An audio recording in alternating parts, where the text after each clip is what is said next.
పత్రికా సోదరులకు అందరికీ నమస్కారం. ఈరోజు ప్రత్యేకంగా ప్రెస్ మీట్ పెట్టడానికి కారణం యాత్ర 2 సినిమా. యాత్ర 2 సినిమా మేము కొన్ని అభ్యంతరాలు తెలపడం జరిగింది.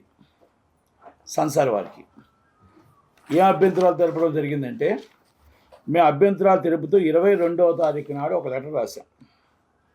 22వ తారీఖు నాడు ఒక లెటర్ రాశాం సంసార్ వారికి. అది ప్రెస్కి కూడా రెడీ చేసాం. అది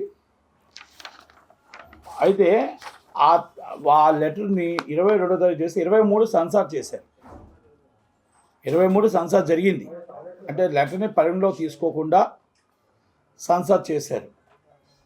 నేనేమడుగుతున్నానంటే, ఇక్కడ సంసార్ ఆఫీసర్ గారిని కానీ, సిఇఓ గారిని కానీ, చైర్మన్ గారిని కానీ నేను అడుగుతుంది ఏంటంటే, అసలు మీకు 70 సినిమాలు పెండింగ్ ఉన్నాయి అండ్ 70 మూవీస్ ఆల్రెడీ పెండింగ్ ఉన్నాయి. 2 నెలల నుంచి చిన్న సినిమా నిర్మాతలు మీ వెనకాల తిరిగి కాళ్ళు అరిగిపోయి అప్పుల పాలైపోయి వాళ్ళు అక్కడ సంసార్ ఆఫీస్ చుట్టూ పడికాపులు కాసి ఎప్పుడు రిలీజ్ ఎప్పుడు సంసార్ అవుద్దా, ఎప్పుడు రిలీజ్ అయితే అప్పులు తీర్చుకుందాం అనే పరిస్థితుల్లో మీరు ఉంటే, అసలు చిన్న సినిమా నిర్మాతను పట్టించుకోకుండా, ఆ 70 సినిమా నిర్మాతని పట్టించుకోకుండా ఆల్ ఆఫ్ ది సడన్ ఒక అప్లికేషన్ ఎప్పుడు వచ్చింది, ఆ అప్లికేషన్ వచ్చిన మరుసటి రోజు సినిమా చూడటం ఏంటి, ఆ సినిమా చూసిన వెంటనే మీరు సంసార్ చెప్పేయడం ఏంటి, గైడ్లైన్స్ అని మీరు పెట్టుకున్న గైడ్లైన్స్, సంసార్ గైడ్లైన్స్ ఏంటి, ఆ రూల్స్ అండ్ రెగ్యులేషన్స్ ఏంటి. ఎన్నోసార్లు హైకోర్టు వారికి మీరు విన్నపించింది ఉంది, హైకోర్టు వారు మీకు చెప్పినవి ఉన్నాయి, సుప్రీంకోర్టు గైడ్లైన్స్లు ఉన్నాయి, సంసార్ గైడ్లైన్స్లు ఉన్నాయి, అండ్ సినిమాటోగ్రఫీ యాక్ట్ ఉంది 1973. ఇవన్నీ కూడా మీకు ఇంప్లూయెన్స్ ఉన్న పర్సన్ వస్తే ఈ అవసరం లేదు, మేము సంసార్ కూడా చూడకుండా సర్టిఫికేట్ ఇస్తామన్న పరిస్థితి మీకు వచ్చింది. ఈరోజు సంసార్ ఆఫీసర్ గారిని స్తూతిగా అడుగుతున్నా, చైర్మన్ గారిని కానీ, మీరు సంసార్ సినిమా చూసారా, చూడకుండా కూడా సర్టిఫికేట్ ఇచ్చారా, ఇష్యూ చేస్తున్నారా? మీరు 70 సినిమాలు ఉంటప్పుడు ఆర్డర్లో అప్లికేషన్ పెట్టుకుంటున్నప్పుడు ఆర్డర్ ఎందుకు పెట్టారు ఆన్లైన్లో? ఒక సినిమా తర్వాత ఒక సినిమా చూడాలని. మీరు 70 సినిమాలు పెండింగ్ ఉండి మీరు ఈ సినిమాని వచ్చిన all of the sudden application వచ్చింది. అప్లికేషన్ ఎప్పుడు వచ్చింది? ఆ అప్లికేషన్ మీరు ఎప్పుడు సినిమా చూశారు అంటే మీకు ఎవరు ఫోన్ చేశారు? మీరు ఎవరు ఇన్ఫ్లుయెన్స్కి ఉపయోగపడ్డారు? మీరు దేనికోసం ఇన్ఫ్లుయెన్స్ ఉపయోగపడ్డారు? ఇన్ఫ్లుయెన్స్లో నేను మీకు పొలిటికల్ ఇన్ఫ్లుయెన్సా లేకపోతే డబ్బులా ఇవన్నీ నేను అనట్లే. మీరు రిటర్న్గా 100% 70 సినిమాలు పక్కన పెట్టి, చిన్న సినిమా నిర్మాతలను పక్కన పెట్టి ఈ సినిమా చూడడం తప్పు అంటాను. 66 రోజులు మీకున్న గైడ్లైన్స్ని ఎందుకు ఇచ్చారు? గైడ్లైన్స్ ఇలాంటి పొలిటికల్ మూవీస్ కానీ, ఇంపార్టెంట్ ఏమైనా మూవీస్ వస్తే ఆ మూవీస్ని అందరినీ ముందు మెంబర్స్కి పంపించుకోవాలా స్క్రిప్టు, ఆ మెంబర్స్ స్క్రిప్ట్ రెడీ చేయాలా, మెంబర్స్ స్క్రిప్ట్ రెడీ చేసిన తర్వాత సినిమా చూడాలా, సినిమా చూసి ఏ గైడ్లైన్స్ ప్రకారం యూ సర్టిఫికేట్ ఇవ్వాలా, యూఏ ఇవ్వాలా, ఏ సర్టిఫికేట్ ఇవ్వాలా, లేకపోతే ఇక్కడ సమాజానికి పనికొచ్చింది ఉందా, లాండ్ ఆర్డర్ ప్రాబ్లం ఉందా, లేకపోతే ఏ మతానికైనా ఏ కులానికైనా ఏమైనా రెచ్చగొట్టే ఉందా, ఇంకొక మనిషిని కించపరిచే విధంగా ఉందా, అన్నీ కూడా మీరు 66 రోజుల్లో చూసుకొని ఇవ్వాలి. ఇది మేము పెట్టింది కాదు, మేము చెప్పింది కాదు. మీ Samsar act, me Samsar rules and రెగ్యులేషన్ల యాక్ట్లో పెట్టిందే. మీరు హైకోర్టు వారికి లాస్ట్ టైం ఒక కేసులో సమర్పించిందే మీకు చెప్తున్నా. మీకు ఇది దీంట్లో మా సంసార్ ఆఫీసర్ గారు ఏమి పాత్ర వహించారు? ఎక్కడి నుంచి వచ్చింది ఫోను? ఎక్కడి నుంచి ఆల్ ఆఫ్ ది సడన్ యాత్ర 2 సంసార్ చేశారు? నేను 22వ తారీఖున లెటర్ పెట్టడం జరిగింది. నేను లెటర్ పెట్టింది కూడా నేను క్లియర్ కట్గా చెప్పా, it's the political movie. Chandrababu Naidu గారిని విమర్శించారు. చంద్రబాబు నాయుడు గారి పొలిటికల్ లీడర్, 14 సంవత్సరాల సీఎం, ఆయన్ని కించపరిచారు. లోకేష్ గారిని కించపరిచారు. Is a star. Pawan Kalyan గారిని కించపరిచారు. అలాగే సోనియా గాంధీ, జాతీయ పార్టీ సోనియా గాంధీ గారిని కించపరిచారు. ఆ ట్రైలర్లోనే కనబడుతుంది. దయచేసి ఇవన్నీ కూడా పరిగణలోకి తీసుకోండి. ఈ పరిగణలో తీసుకొని సంసార్ ఇప్పుడు ఆల్రెడీ దగ్గరికి ఎలక్షన్కి దగ్గరికి వచ్చింది కాబట్టి, ఎలక్షన్ నోటిఫికేషన్ దగ్గరలో ఉంది కాబట్టి ఆఫ్టర్ ఎలక్షన్ చెయ్యండి అని రిక్వెస్ట్గా మీకు పెట్టడం జరిగింది. పోనీ అది ఆల్ ఆఫ్ అవన్నీ మీరు పరిగణలో తీసుకున్నారా లేదా? సంసార్ చూసిన తర్వాత ఓకే, మీరు ఏదైనా పరిగణలో తీసుకున్నారు. మీకు సంసార్ 70 సినిమాలు ఉంటుండగా ఆ 70 సినిమాలని చిన్న సినిమాలను పెద్ద సినిమాలను ఆ ఆర్డర్లో కాకుండా ఇది all of the sudden cinema చూడటానికి కారణం ఏమిటి? మీకు సెంట్రల్ నుంచి ఫోన్ వచ్చిందా, స్టేట్ నుంచి ఫోన్ వచ్చిందా, లేకపోతే ఇంకేమైనా ఇన్ఫ్లుయెన్స్ వచ్చిందా, ఏమొచ్చింది?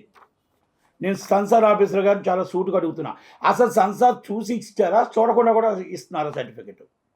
సెన్సార్ అనేది ఇండివిజువల్ బాడీకి కాకపోతే సుప్రీంకోర్టు గైడ్లైన్స్ ఉన్న ఆ గైడ్లైన్స్ ప్రకారం మనం చేయాల్సిన బాధ్యత ఉంది. అవన్నీ కూడా మీరు ఈరోజు పట్టించుకోకుండా చిన్న సినిమాలను ఇబ్బంది పెట్టి ఈరోజు మొత్తం అందరినీ కూడా తొంగలో తొక్కి ఈ సినిమా చేయడానికి కారణాలు 2 ఉంటాయి. ఏపీ గవర్నమెంట్ మీకు డైరెక్ట్గా ఫోన్ చేసి ఇన్ఫ్లుయెన్స్ ఉపయోగించవచ్చు, వాళ్ళ మాట విని మీరు సెన్సార్ చేయొచ్చు, లేదా సెంట్రల్ గవర్నమెంట్లో మీకు అనురాగ్ సింగ్ ఠాగూర్ గారు డైరెక్ట్గా ఫోన్ చేసి మీ సినిమా చూడమని చెప్పి డైరెక్ట్గా మీ సర్టిఫికేట్ ఇచ్చేయండి అని చెప్పండొచ్చు. మీ గైడ్లైన్స్ అన్ని పక్కన పెట్టి సర్టిఫికేట్ ఇష్యూ చేయడం అనేది ఇది కరెక్టా? దీని మీద మీరు ఏదైతే సెన్సార్ గైడ్లైన్స్ని తప్పారో దాని మీద మేము న్యాయ పోరాటం చేస్తాం. తప్పకుండా మా మనోభావాలు దెబ్బతినే విధంగా, మా ఎలక్షన్స్లో మమ్మల్ని కించపరిచే విధంగా, మా నాయకుడిని కించపరిచే విధంగా, ఆ హీరోని కించపరిచే విధంగా, ప్రతిపక్షాన్ని కించపరిచే విధంగా ఉన్న ప్రతి సన్నివేశాన్ని వైసీపీకి అనుకూలంగా మీరు సెన్సార్ చేశారని ఒప్పుకోక తప్పదు. వైసీపీకి అనుకూలంగా వ్యవహరించారు. దీంట్లో ఒక వ్యక్తి పేర్లు అవసరం లేదు, ఒక సినిమా వ్యక్తి 2 నెలల నుంచి తిరుగుతున్నాడు మీకు సెన్సార్కి పెట్టి. అప్లికేషన్ అందరూ సెన్సార్కి అప్లికేషన్ ఒకటే డబ్బులు కట్టాలి, ఒకటేలాగా సెన్సార్ నిర్మాతే. చిన్న సినిమా పెద్ద సినిమా ఉండదు ఇక్కడ. సెన్సార్ సినిమా చూడాలి, సర్టిఫికేట్. 2 నెలల నుంచి మీ కాలు చుట్టూ తిరుగుతుంటే ఇప్పటికి సెన్సార్ చూడలే. ఒక వ్యక్తి 2 నెలల నుంచి సెన్సార్ తిరిగితే నిన్న ఒక సినిమా సెన్సార్ చేశారు. అంటే ఏంటిది? మీరు వచ్చిన వాళ్ళు అందరూ తిరుగుతుంటే అసలు లోనకి ఎంట్రన్స్ అవ్వనివ్వట్లే.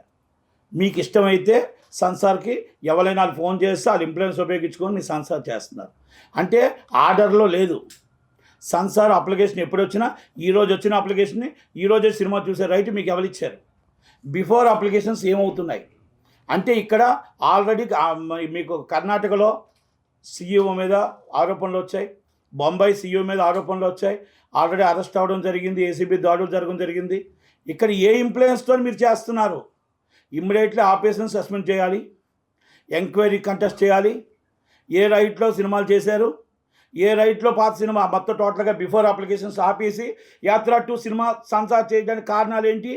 అందరినీ కూడా మొత్తం టోటల్గా రాని ఆఫీస్కి ఎవరిని రానివ్వకుండా, ఆఫీస్కి అసలు వితౌట్ ఇన్ఫర్మేషన్ ఇవ్వకుండా, ఆ అప్లికేషన్స్ ఆర్డర్లో చూడకుండా సినిమా చేయడానికి ఆఫీసర్కి ఏం రైట్ ఉంది?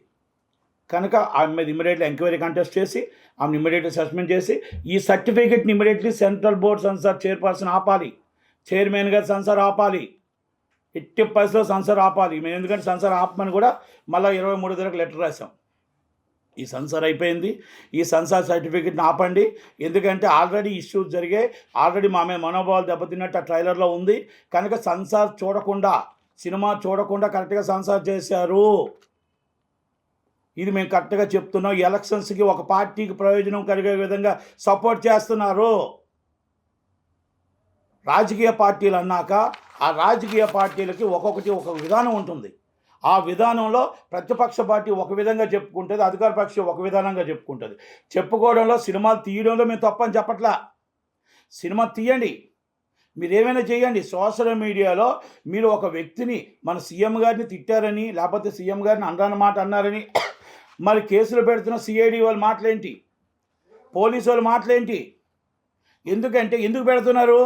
మీరు అసభ్యకరంగా మాట్లాడారని, మీరు సీఎం గారిని కించపరిచారని, మీరు లేకపోతే గవర్నమెంట్ని కించపరిచారని, మీరు సోషల్ మీడియాలో మాట్లాడారని, మీరు ప్రెస్ మీట్లో పెట్టి మీరు పలానా వ్యక్తిని మాట్లాడుతున్నారని కేసులు పెడుతున్నారే.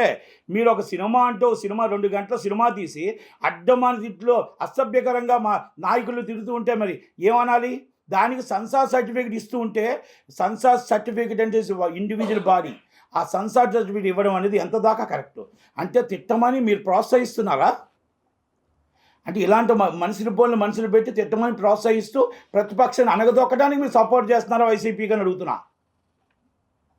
ఈ ఆఫీసర్ని ఇమ్మీడియట్లీ సస్పెండ్ చేయాలి, ఎంక్వైరీ కండక్ట్ చేయాలి, సెన్సార్ సర్టిఫికేట్ ఆపాలి. ఒకవేళ మేము ఆల్రెడీ మండే దాకా చూస్తాం, మండే దాకా కాకపోతే న్యాయ పోరాటం చేయడానికి మేము సిద్ధంగానే ఉన్నాం, న్యాయ పోరాటం చేస్తాం.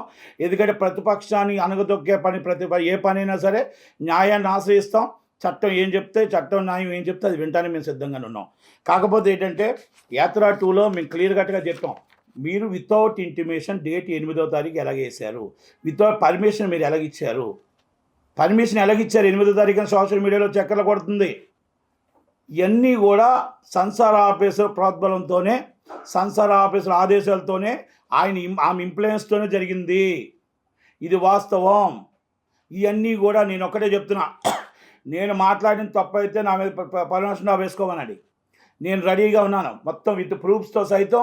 ఆమె ఆర్డర్లో ఎన్ని సినిమాలు ఉన్నాయి, ఆర్డర్లో ఎప్పుడెప్పుడు అప్లికేషన్స్ ఫిలప్ అయ్యాయి, ఎప్పుడెప్పుడు సినిమా చూశారు, ఎప్పుడెప్పుడు పిలిస్తే సినిమాలు చూస్తున్నారు, సంసార్లు మొత్తం టోటల్గా నెలకు ఎన్ని రోజులు ఆమె సినిమా చూస్తుంది, ఎన్ని రోజులు సెలవు పెట్టింది, ఎన్ని రోజులు బయటికి ఆమె మొత్తం టోటల్గా సినిమాలు చూడట్లేదు, చిన్న సినిమాలు ఒక్క సినిమా చూడలేదు.